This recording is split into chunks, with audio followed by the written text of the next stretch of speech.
It's It really, is really good. You really good. know, I enjoy it too. All right. And there we are, live on YouTube. So yeah, let's see, I turned my camera off. Okay. Turn that back on. Okay. So yeah, uh, Dove contacted me today and said, well, we're not going to do that. And I thought, that's pretty good because it would get confusing, all the different times of doing different parts of it. So instead of that, I thought tonight we would do sort of a um, just, you know, leaving the past behind. I've been asked by Maureen Muldoon's group to do the meditation on their Sunday morning services. And Sunday, the lesson is lesson 7, which is I see only the past. So I thought, well, that's a pretty good thing because this is what we're doing here. We're we're the new year. We're in the new year, and in the new year, what are we trying to do? We're trying to let go of the past. And a lot of churches and organizations have like a burning bowl ceremony where you write down, and some of you probably participated in something like that, where you write down what your um, grievances of the year, problems that you've had, whatever, and you write them down, and then you put them in a bowl and burn them. Anybody do that in their group or organization? Or have you ever done it? This is a new topic, a new thing you had not heard of. The burning bowl ceremony. A lot of like unity churches and such do it, or Center for Spiritual Living, or those kind of groups will do that. And so I thought, tonight, let us do a sort of a virtual burning bowl where we let go of the past. And so lesson 7, which is coming up in a few days, Sunday, I see only the past. Of course, we have two different meanings for what the past is in A Course in Miracles. Because in the Course in Miracles, Jesus tells us that everything we see is in the past. Everything that we see has already happened. Everything that we experience happened long ago, and all we're doing right now is reviewing the things that we thought that happened. So, the new year is a good time to contemplate what, you know, what is past, and even things that are past in our own life. Um, like yesterday, I was noticing I had um, started to do something that was I had done in the past, and a kind of a habit or something that was Lynn characteristics is uh, I would notice if I wanted to get popular with a group of people, or get have people really like me, that what I would do is try to figure out who they were against, and then I would look for ways to show them that I was with them by being against the same thing or the same person. And it could be, a political party. You get involved with a group of people and they belong to a political party, and the political party has all these different beliefs. And you know how political parties are. Um, they're against each other. They're they are against each other.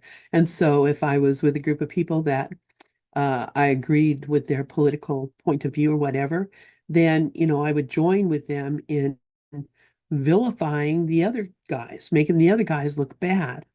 Or I just noticed that I had that tendency to join with people in attack on other people. Uh, and I look back in my past and look throughout my life and some of the things that have been, in fact, probably the first time I remember actually experiencing shame. The idea of shame, of course, shame was probably the first word out of my mother's mouth. Because she was all about shame on you and shame, shame, shame.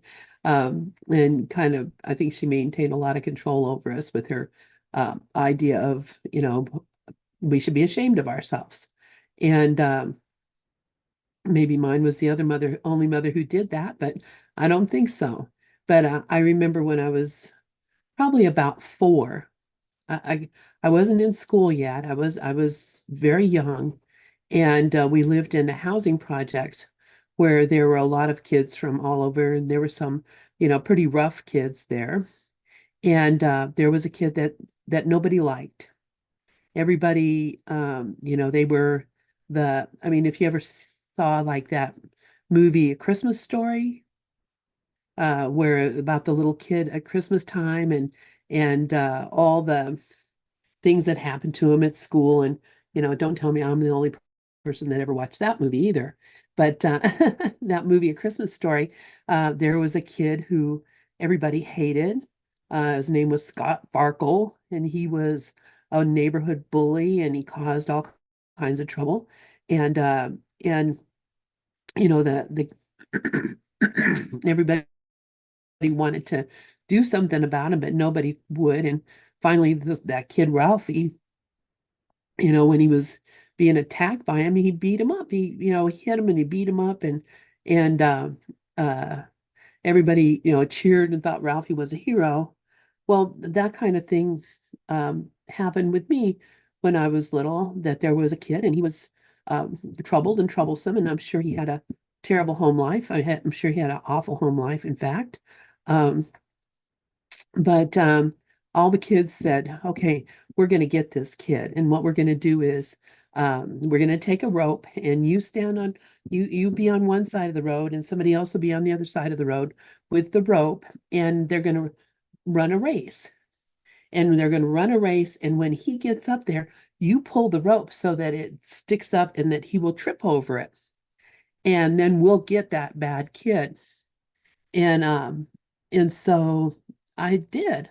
I was there and he came running, and I pulled up the rope and the kid on the other side pulled up the rope, and this kid tripped and fell and went flying, scraped all up, a big old mess. It was terrible. I was so ashamed. I felt so terrible, and I was ashamed of that for my whole life. I felt so just horrible that I had done a thing like that. Um, and I realized, I carried that for my whole life. And it was kind of um, it became a kind of a way of being, if somebody was being bad or negative, to try to figure out a way to get them in trouble or to hurt them or whatever, so that they would, leave me alone or stop doing what they were doing. And I did that in my life. I did that in my work. When people were giving me trouble at work or I didn't like them, I would figure out ways to, get them in trouble or, outshine them so they wouldn't get a promotion or, there was a lot of things. I mean, I look back with a lot of shame at things I did in the past. And I thought I was all over that. I thought I was all over that. And then yesterday, something came up and there was a person, and I um, started trying to make that person look bad or upset that or whatever. And it hit me. I'm doing the same thing. I haven't escaped the past. I haven't changed my mode of operation. I recognize it, and I recognize here I am doing the same thing all over again. And so, that is a thing of the past that has carried me. And I actually had never asked the Holy Spirit to help me with that because I didn't think it was, I didn't think I had it. I didn't think I was doing it. But I asked the Holy Spirit, I said, I don't want to be this person. I don't want to be stand at the side of the road with a rope in my hand, waiting to trip up some poor unsuspecting bully who I don't want to do that anymore.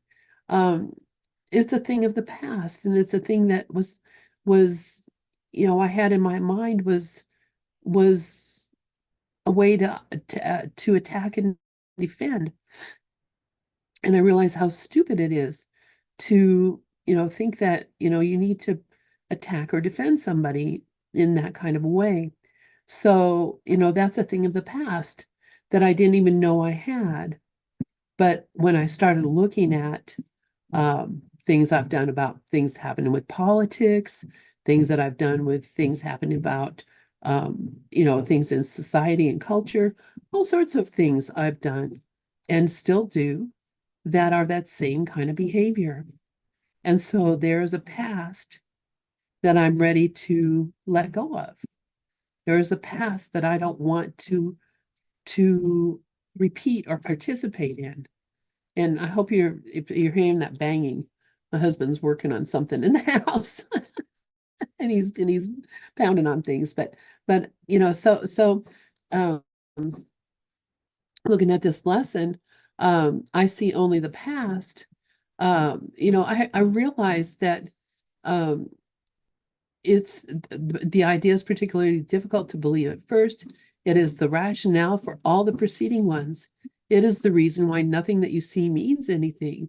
It is the reason why you have given everything you see all the meaning that it has for you. That's yesterday and today's lesson. It is the reason why you do not understand anything you see. It is the reason why your thoughts do not mean anything and why they are like the things you see. It is the reason why you are never upset for the reason you think. It is the reason why you are upset because you see something that is not there. The idea that all I'm seeing is the past and repeating the past. That's what I have come to understand. Um, and it's not because, I want to go back and change the past. It's that looking that all I know about the world is based on a past that is a story that I made up. And I thought that that was the person that I was. And, just recognizing that I'm not that person. And that's what he talks about here in uh, paragraph 3. Look at the cup. Do you see a cup, or are you merely reviewing your past experiences of picking up a cup, being thirsty, drinking from a cup, feeling the rim of the cup against your lips, having breakfast, and so on? Are not your aesthetic reactions to the cup too based on past experiences? How else would you know whether or not this kind of cup will break if you drop it? What do you know about this cup except what you learned in the past? You would have no idea what this cup is except for your past learning. So then do you actually see? Are you really seeing what is happening here? Or are you just seeing the past being repeated, and being repeated? And so the lesson says, look around you and see. I see only the past in this inhaler. It reminds me of, that I have problems breathing. It makes me think that I'm a weak, small person.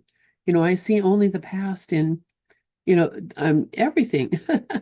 um, so, that's what the lesson is asking us to do, to look at everything in with new eyes, look at everything differently, look at everything in a different reality. And so, that's why I'm thinking, this is a good time to think about a past, think about the things that we accuse ourselves of, think about the things we blame ourselves for, think about the things that we would wish we could have changed. I wish I could go back and not have done that. The fact is that I didn't do it because that is a past that was written long ago when we had a tiny mad idea. And I became convinced that I was that person. I became convinced that that was who I was, that shameful person who attacked and really wanted to hurt people because of what I thought they were and who I thought they were. And so it just opened me up to a whole different experience of how to see and what to see. So, that's my story. I see only the past. And that's why I'm thinking, let's look at that. And Karen, I see your hand up. Please go ahead. Wow, and thank you so much for your sharing. That was so beautiful. Your honesty, your openness, your vulnerability, sharing that must have been very painful to relive that in your mind. Um, I when you were sharing, I was thinking about a kid we used to tease in grade school, and how mean we were to this poor kid. And she was this tall, lanky girl with red hair and freckles. And back then, we made fun of people with red hair and freckles. And her name was Patty Longboy, and we would go around we'd touch her, and then we'd say, Patty germs, and then we'd hit another person, Patty, you got Patty germs, Patty germs. It was like this poor kid. I look back on, I think, I can't believe we did that. We were kids. I mean, we were grade school, but still. But I love that you brought this lesson in, and this lesson really reminds me. I'm really noticing the script is written a lot now. Like it's really, really hitting home with me. I love to learn more about the script is written, and this lesson actually kind of reminds me of the script is written, because in lesson 158, which is today I learned to give as I receive, in paragraph 4, where he talks about the script is written, he says that, we are, let's see, where we are imagining that we make this journey once again, reviewing mentally what has gone by. And he says it actually here in the paragraph 3 that you read. He says, look at a cup, for example. Do you see a cup, or are you merely reviewing your past experiences of picking up a cup, being thirsty, drinking from a cup, coming from a place of the past? And it is teaching us to see the cup now, which ultimately it's teaching us to see our brother now, which ultimately it's teaching us to see ourselves now, and not in the past, and not comparing ourselves to that person that we once were. And so it makes us able to forgive ourselves for that past, and remembering that it's only now, it's only here. And it's the ego that wants us to believe in that linear time, past, present, and future, sin, guilt, and fear, and keep us holding us to that past, and keeping us guilty in the present, and punishing us for the future dread. So that vicious cycle. And this is really reminding me of that. And thank you so much. Thank you so much for your share and bringing this up. This is great. Wow, that was great. Thank you. Yeah, thank you for that. Yeah, and I just, I I had not tied these things together. That's the thing. I have these memories. They're shameful and painful, but I hadn't tied them together with, you know, I'm still doing it now. And when I started doing it yesterday, I was, I was shocked myself. I'm like, oh my God, I'm still standing at the side of that road holding that rope, waiting for the kid to come so I could trip him and hurt him. And I remembered how awful it was to hurt him like that, just like you just remembered how awful it was to hurt that girl, Patty. And, you made me think my daughter is a redhead. She was tall and skinny. She had freckles. They picked on her whole life. She was picked on mercilessly by people. And until she finally got in high school, and she just you know she my husband's in martial arts, and she said, tell me what to do, because I don't want this to happen anymore. And he taught her how to fight. And so the one day this girl came up and started up with her in the hall at school, and she just punched that girl's lights out. And they had a big old fight, and all, no, I mean, nobody even came out. The teachers looking out the windows of the classrooms, nobody even came out in the hall, and just let them duke it out. And she had to beat that girl up, and that girl was bigger than her and tougher than her, but she was just not going to take it anymore. And so your Patty probably got to beat up somebody too for that, or she learned how to not be not be in shame for her red hair and her freckles. But my Chloe, she always thought she was so ugly, and she's just gorgeous. And it's so sad how we do, but we don't have to do that anymore. Rafi, please go ahead. Yeah, I have a situation that is the ego opposite of that. I mean, there were times when I was a child where I hurt other children because I was just completely unaware of what was going on. But this came up last week, popped up out of my subconscious from a past life, not this one, a past life. Of course, this life doesn't exist, so how could past lives exist? But in a past life, apparently the story was I was a young black man in his mid to late teens who got unexpectedly very rich back in the 1800s. A bunch of white men didn't like that, had me arrested and hung. And that's the reason why I can't be rich and successful today. And I looked at that and it just boggled me. What? But this is the thing that's been a picture, this story has been sitting back there all of this time. And of course, I brought it up and I gave it a lot of love and just look, this is a story in my mind, pictures in my head. It's from a past that doesn't exist, and it has nothing to do with what I am, the reality of my being. I love you, and I let it dissolve and evaporate.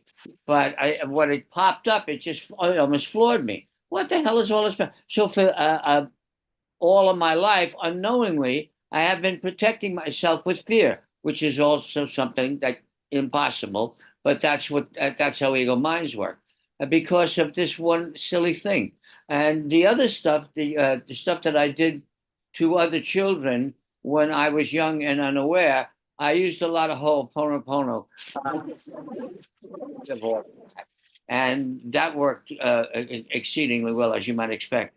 But this is the crazy stuff that's going on in our heads, that unless you find out about it and let it go, which is what's so great about what we're doing today, it'll plague you. And why? I mean, it doesn't have to. But thank you again. But this topic was perfect. Thank you. Yeah. And honestly, when you think about it, yes, I completely believe because we are living all these different lives. So I completely understand that was your situation. And there's a guy, he's going to be on John Mundy's on, I think, is it March 3rd? Robert Schwartz, I think his name is. And he's written a book about what is it? Parts Your therapy. your soul's plan. Yes, your soul's Oh, plan. not Robert Schwartz. Okay. Oh my God, I can't wait. I love him. Yeah. And he talks about and in your path before you came into this life, you made a plan with the whole, and Jesus tells us in the course that we've done that. We made a plan for this life to forgive the things that we need to forgive, to learn the lessons that we need to learn. It's all part of our growth and evolution, and our coming to recognize the truth of who we are. So the things that happen to us in this life are happening because we asked for it. That's the one whose only purpose is my good. Anyway, Sharon, please go ahead, and then Karen again. I was thinking before I came in, this conversation in my head came to me. You're looking at your thoughts. You're not doing anything all day long. You're looking at your projections, or you're believing the story. Otherwise, if you're in timelessness, which is what we are, then you just stay here. But every day we are really just mentally masturbating, what Dove used to say. We really are. Like, we say we want to live, but are we really living? And yes, so then I turned this on and you're saying, I see only the past. And I went, oh my God, I was just thinking. And then I thought, what a deep lesson. That is such a deep, deep lesson. Because what does it really mean? It's not like you just see the past. I mean, you absolutely, we are doing nothing. And we think our characters are, it kind of blows me away how important I thought I was. I believe it. Yeah. It's just crazy. And yeah, and sometimes like, if we're watching a movie, then self-referencing comes in and we go, oh yeah, that happened to me. It's all the time. But I think it's because we're hooked up to these like, the chakra things, there's lights, because we are being completely we are puppets completely on a screen. Like this is the puppet saying I'm a puppet, but we are. Yeah. Yeah. And what is it? What are we really when we think that we're this? I think I'm this person. And I think I was a person in another life. I think I'm going to be a person again in the next life. I'm not this person, never have been. These are the thoughts that I'm just given to look at so that I can choose who I'm going to look at them with and choose until I can laugh about it. I'm going to take it seriously and I'm going to keep doing the same thing over and over. Like Einstein said, being insane, doing the same thing over and over. That's what it is. Yeah. Result. We're totally insane. All I'm doing, I think I have a husband. I think I'm just in my head looking at this character talking on the screen. Yep. Oh my God, it's awesome. nuts. Yeah. Karen, please go ahead. Sharon, you crack me up. I love it. Yeah, can you please, Lynn, send out a notification when he's on? Because I really would love to see that. I am so interested, and I think it's very, very, very interesting because he talks about how this pre-birth planning idea and how we meet with spirit guides. It's interesting that Rafi mentioned his past life, and I know it's all everything's happening now. But the reincarnation, I actually do believe in it. And even though everything is only happening now, the idea that we these pre-birth planning, we meet with these spirit guides and we plan our lives and we plan these all these heartaches that happen to us. We actually planned for our awakening to learn the lessons that we came here to learn.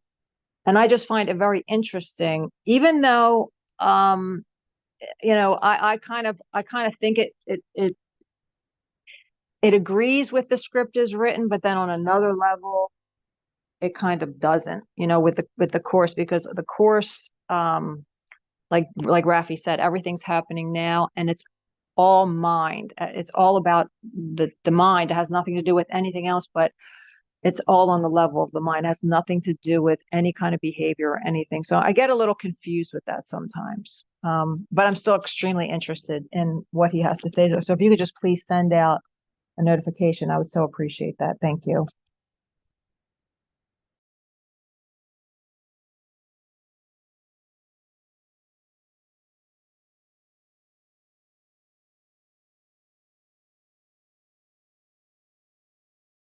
You're muted, Lynn. Geez, I'm talking away. Thank you, Karen. Yeah, so I put it up on the screen. It's Sunday, March 3rd, and I will send out a reminder because you'll have to sign up to get to join with the group. But I'm really excited to hear what he has to say because I think, I on Sundays there's a lady named Zita Schmidt, and she comes in and reads uh, these Dr. Brian Weiss and other people who do hypnosis and regressions of people and get back into their previous lives and learn about, you know, what their situation was. And a lot of times people are healed from physical ailments when they realize that, you know, the reason, like Rafi was saying, the reason that, you know, my shoulder is always sore is because, you know, I, you know, ruined it or broke it during this or that in another life, and I've never gotten over, or I continue to think that that pain is still there. That, you know, I continue to believe that, you know, that's still here. So anyway, I'm interested in listening to this, and so I'll send it out when it's coming up, because you know, I'm you know, not that it's fun to you know, look at the past, but when we can see the reason that this happened, or the reason I'm thinking this, like Rafi was saying, when I recognize the reason I've been sabotaging myself my whole life is because I don't want the same thing to happen. When I recognize that you know, I don't have to learn that lesson again. I can learn that lesson now and no longer have that um, upset or depression or whatever. Rafi, please go ahead. Yeah, this has to connection with what you sent out the other day about how much value you give to the chair, the furniture, the sky, the thing. Everything is the same. Everything has the same value unless you give it some other value. And Larry Crane, the release technique instructor, used to say, "What difference does it make if your mother stuck a carrot in your ear when you were 5 years old?" He said, "That's a memory. Memories are just thoughts. How much value you're going to give to that thought or to any other thought? The score of, you know, of a sporting event, they're just thoughts. You're the one that puts the value on it. You're the one that either hangs on to it or lets it go. You know, and so it comes back to, you know, we have a lot more to say about this than our minds would allow, our ego mind would yield to, and that was a valuable for me as well. That was something that stuck. Okay, sure. Memories are thoughts. Okay, how much value do you want to give this thought, or can you just let it go like any other thought? So, thank you. Yeah, thank you for that. And well, the question is, do you even know that you're thinking it? You know, like you said, you didn't even know you were thinking it until you questioned, you know, why am I always sabotaging myself? You know, you don't know until you look at the thoughts. And that's why it's so important. That's why these lessons are so important, is they give us an opportunity to examine our thoughts and determine whether or not we want to keep them. And, you know, if I don't want to keep them, I can let them go. But, you know, I think I let it go before and it came back. So, you know, I thought I was done with it. And it turns out I'm still being driven by the same thought pattern. Yeah, that's So, just because there was more of it there. There was just another layer of it. You got rid of one and another one popped up, but you're on the right track anyway. exactly. And that's what, you know, it's like the onion, you got to peel it layer by layer by layer. When we've got these things happening in our lives, unless we question, why am I doing this? Why am I thinking this? Or where did that idea come from? That's a big one for me. Where did that idea come from? And you know, but it doesn't, you don't do that unless you are looking at your thoughts, unless you're looking at your mind and examining your thoughts. And so if you're like most people, just going through life and thinking those thoughts are my thoughts, and you know, yes, you know, I hate those people because, you know, they do this bad thing, or you know, I can't love these people because they're you know, plotting my demise in some way. You know, which, I mean, if you get involved in politics, and I know there's a fellow that likes to come in here and, you know, get excited about Marianne Williamson, you know, and has this whole idea that, you know, because she's, you know, thinking all these loving thoughts and has all these ideas about how to make a better world, that somehow or the other she's going to be more effective as a politician than the other people that are running for office. But guess what? Everybody who is doing it thinks they've got the right thing too. They think they're doing the right thing too. So until you can look at everyone and say, wow, everyone thinks they're doing the right thing, I think I'm doing the right thing.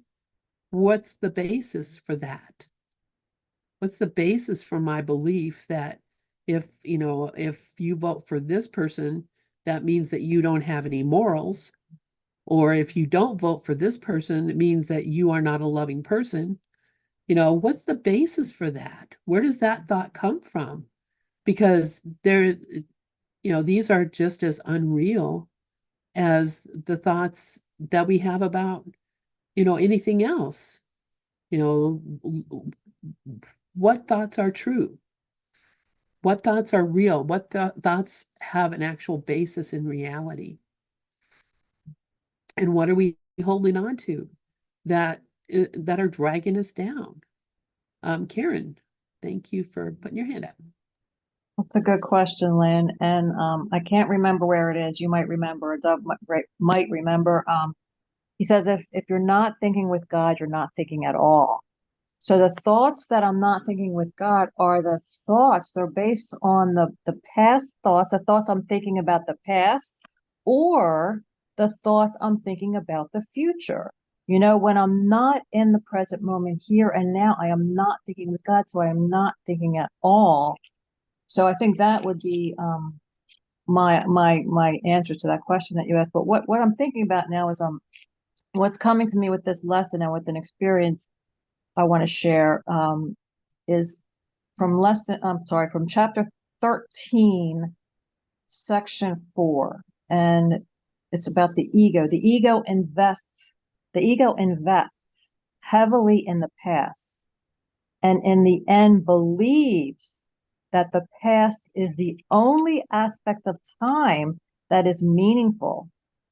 Remember that its emphasis on guilt enables it to ensure its continuity by making the future like the past and thus avoiding the present.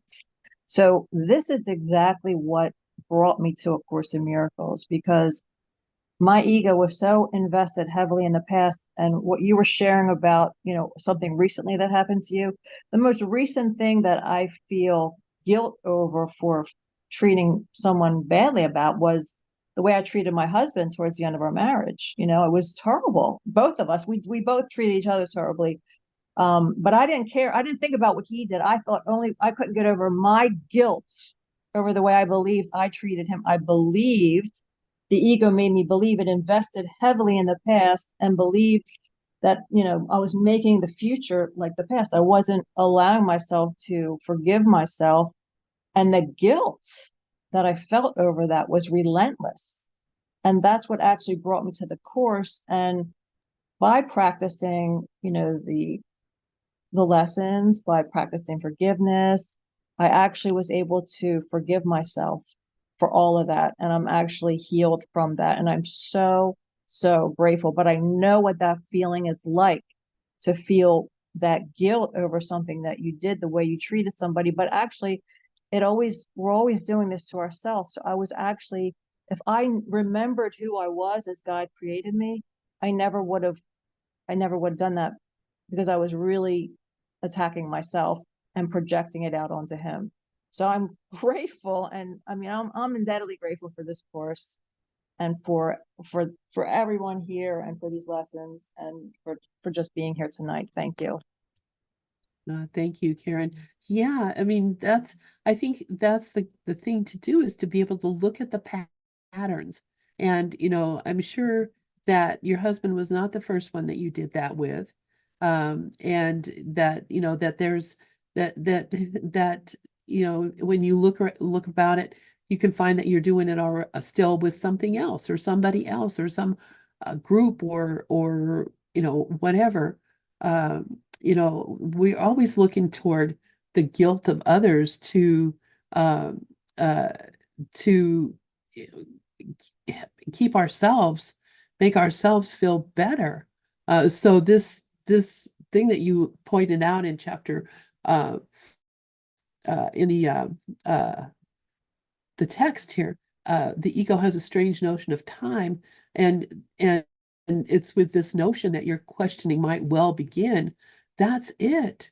What do I believe has happened in the past that I think is going to continue in the future, that I will never be able to get away from?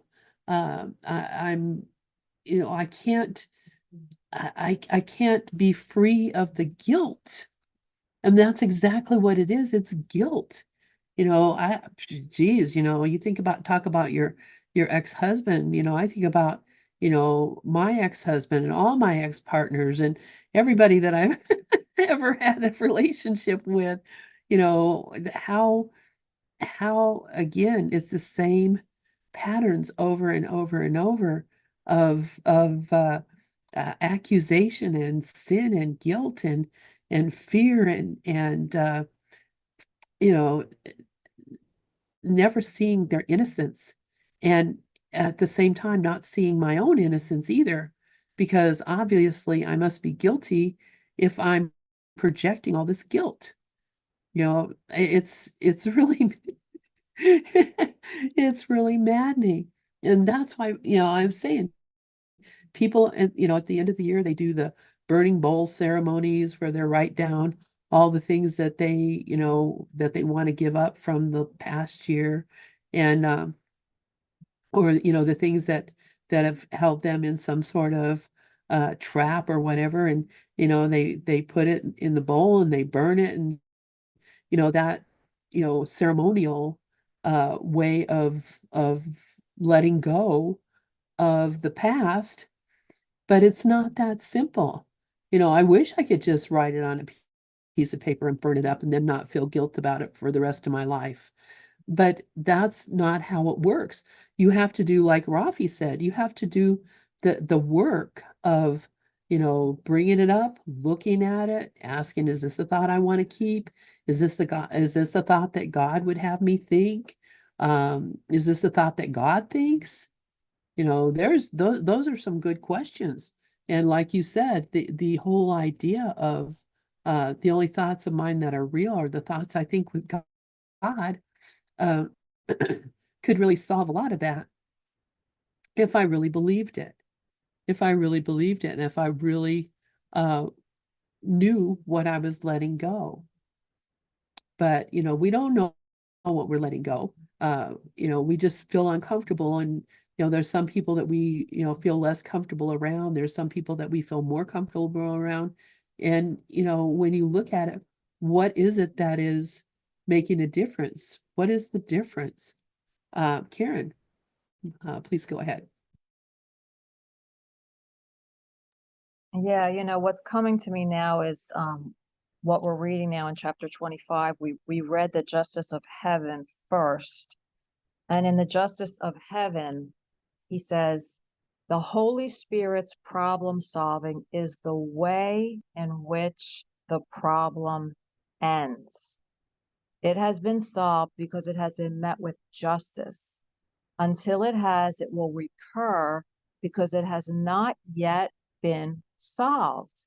The principle that justice means no one can lose is crucial to this course, for miracles depend on justice, not as it is seen through this world's eyes, but as God knows it and as knowledge is reflected in the sight the Holy Spirit gives.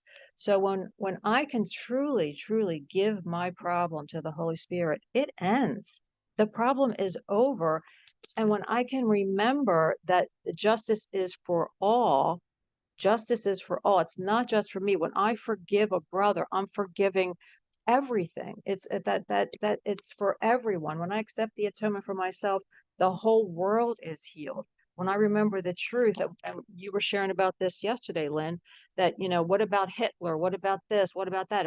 If I have that one dark spot in my mind, this is a moment to moment practice. Healing occurs in the present moment, and it can be it's only now, so it can be solved now and it can end now. And I keep remembering that, and it really, really helps me. So thanks. I just thought of that. Yeah, thank you. And thank you for bringing up that part from chapter 25. I think why this is coming up to me as being so important is because I do look at the world. I see that there's wars that, people are being treated unfairly. There's elections coming up. There's a lot of fear about what's going to happen. And I think honestly that what Jesus is asking us to do as miracle workers is to heal that in ourselves and heal it in the world so that there is nothing to fear. And the only way that we can heal it is by seeing in ourselves how we're doing it to ourselves and how we're doing it to the world around us, and to let the Holy Spirit look at it with the Holy Spirit, bring it to the Holy Spirit, be honest about it, and let it be healed. And I honestly believe this is why, I get so excited about the book of the Age of the Heart. Not because it's such a great book and it's so beautifully written. It is beautiful. It is a good book.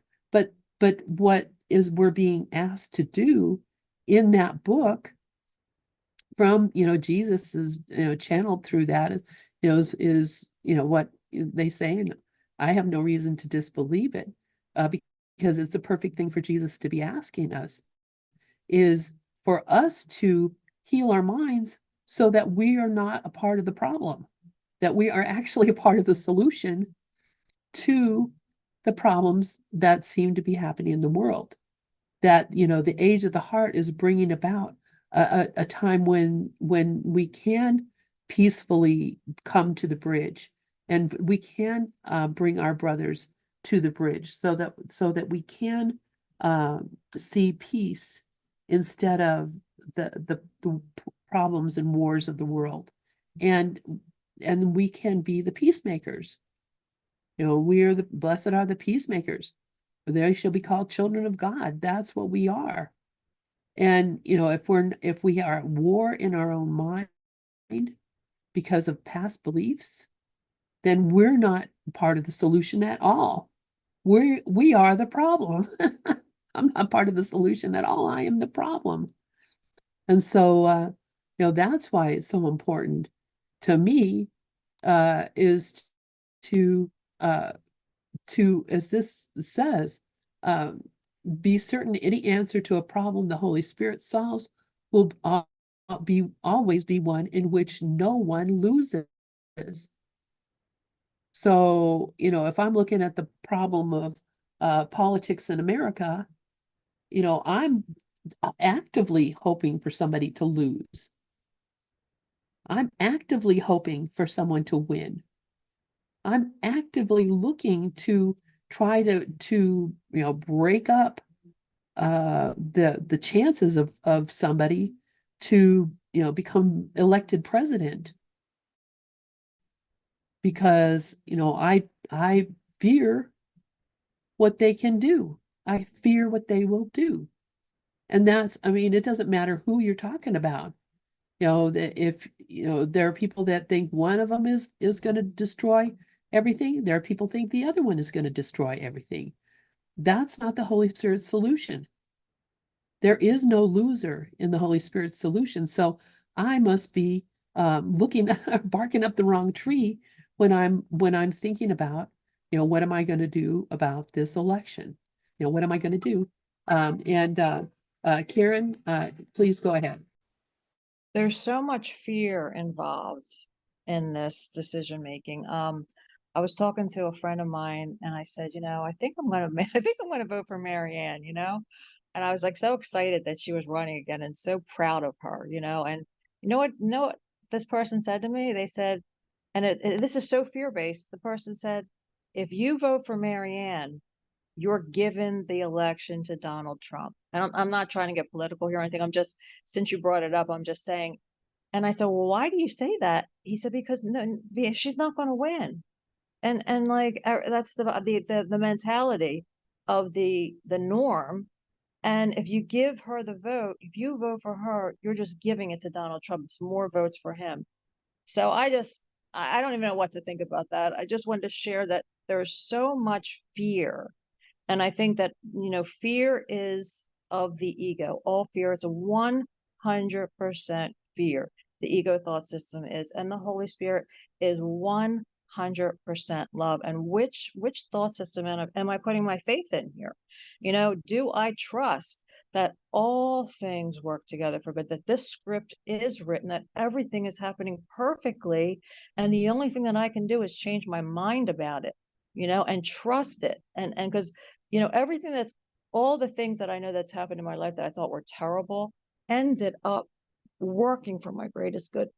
Excuse me. I ended up learning the greatest lesson. So, and I think that's what gets me through everything, is knowing and trusting, no matter how bad it looks, it's all happening perfectly. Thanks. Yeah, thank you for that, Karen. And honestly, it's true. You know, if I'm voting for somebody because of fear, then all I'm going to get in the election is more fear. If I'm doing it to prevent something, or if I'm doing it to make something happen or whatever, because I'm in fear, then that's the result. That's going to be the result. You get what you plant fear, you grow fear.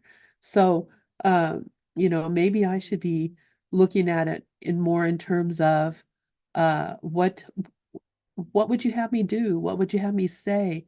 Where would you have me go? Who would you have me vote for?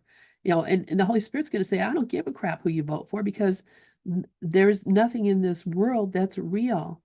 So, why don't you stop focusing on the unreal and the problems of the unreal, and start focusing on reality? Because, we're not going to save the world by fighting over who's better, who's best, who we want to win and who we want to lose. There's got to be another way. And I honestly think that what will happen if my mind is clear and my thoughts are connected with the Holy Spirit, I honestly believe that I will find myself in another place where the fearful thing doesn't exist. Politics doesn't exist in the real world. Um, you know, we were looking the other day at the section here, chapter 17, section 2, which is called the Forgiven World. And what does it say here? It says, can you imagine how beautiful those who you forgive will look to you? In no fantasy have you ever seen anything so lovely. Nothing you see here, sleeping or waking, comes near to such loveliness, and nothing will you value like unto this, nor hold so dear. Nothing that you remember that made your heart sing with joy has ever brought you even a little part of the happiness this sight will bring you. For you will see the Son of God. You will behold the beauty the Holy Spirit loves to look upon, and which he thanks the Father for. He was created to see this for you until you learn to see it for yourself. And all his teaching leads to seeing it and giving thanks with him. So that's the Holy Spirit's vision, is that we see a world that's forgiven. And in a world that's forgiven, who wins and who loses? There's no such thing. The Holy Spirit's solution is one in which no one loses, in which everyone wins. And therefore, the idea of an election is meaningless. And what do we see? He says this loveliness is not a fantasy. It is the real world, bright and clean and new, with everything sparkling under the open sun. Nothing is hidden here, for everything has been forgiven, and there are no fantasies to hide the truth. The bridge between that world and this is so little and so easy to cross that you could not believe it is the meeting place of worlds so different. Yet this little bridge is the strongest thing that touches on this world at all. This little step, so small it has escaped your notice, is a stride through time into eternity, beyond all ugliness, unto beauty that will enchant you and will never cease to cause you wonderment at its perfection. I believe that this is not only possible, not only probable, but it is inevitable that we will all see the world this way. And when I see the world this way, the world that is filled with pain and suffering will no longer exist. It doesn't exist at all now. It's a dream. So I step out of the dream world into the real world, and the real world, there's no conflict. There's nothing to fear. What's stopping us from stepping into that right now? It's our beliefs that someone has to lose and someone has to win. Our belief that we can't all be winners. There's a reason to be holding a grudge against people. There's a reason to have grievances. Lynn, could you read the last few sentences of that again, please? Okay, sure. Yeah, about the little bridge. Yes. Okay. The bridge that between that world and this is so little and so easy to cross that you could not believe it is the meeting place of worlds so different. Yet this little bridge is the strongest thing that touches on this world at all. This little step, so small it has escaped your notice, is a stride through time into eternity, beyond all ugliness into beauty that will enchant you and will never cease to cause you wonderment at its perfection. That's the real world. Yeah, go ahead, Karen.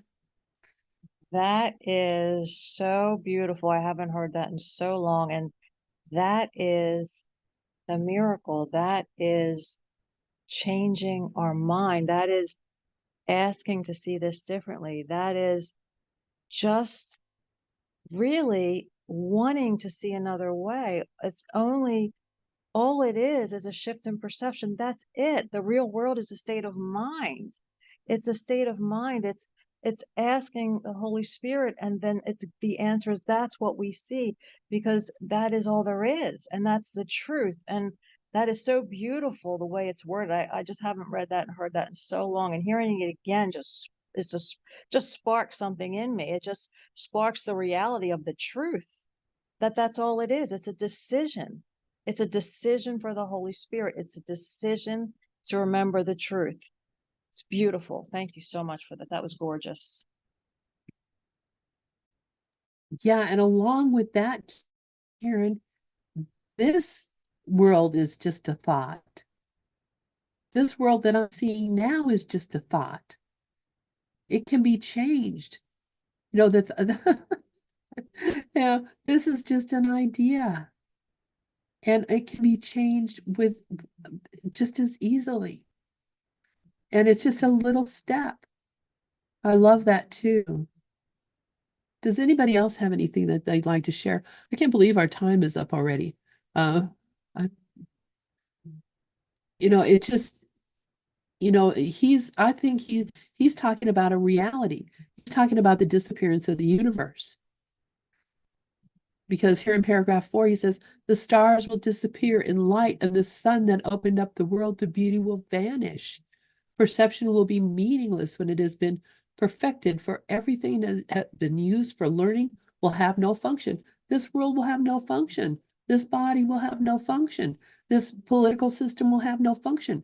None of this will have a function when I stop believing in it, when I stop believing that it's the truth. So it's all a state of mind. It's all a state of mind. Anybody else have anything that they would like to share? Well, this has been my burning bowl. This has been my looking at the thinking that I have been, the stinking thinking that I have been experiencing and living. You know, I'm just saying no.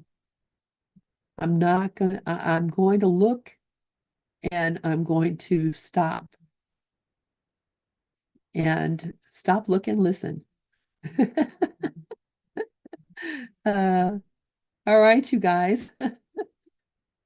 I love you all. That was beautiful, Lynn, tonight. I just Beautiful. I loved what you did. Because that lesson, these lessons are deep. You could stay on just a couple lines and just let it sink in and let it go, absorb it. You're only seeing the past. Dum, dum, dum. No. Crazy. We're crazy. It's, Yeah, it's just we're addicted, is what it is. yep. Hmm. Yep. So make this year different by making it all the same. Nothing real can be threatened and nothing unreal exists. I He just is want to Thank say, you look for how the- good Regis looks with that beard. He's like, oh my I know, God. he's so handsome. Oh my God, he's so handsome. He looks like an artist. Like when I went to art school, the guys had He's the an beards that I was young, but I always liked the guys with the gray beard, you know. He's a Yep. handsome guy. Okay. See you guys. We're Nice all doing. beautiful. Look at us. We're all just beautiful, radiant beings. I love you guys all so much. Happy All New Year, right. everybody. So Happy New Year, Rika. Everybody. Bye. Happy Now love Year. you all. Happy now. That's right. Happy Now Year. Mm. Love you guys. Bye-bye. Love us. Big Thank hug. you for the new look, Lynn. I'm gonna look at this year not like I looked at last year, so thank you. Thank you, Rico. I'm so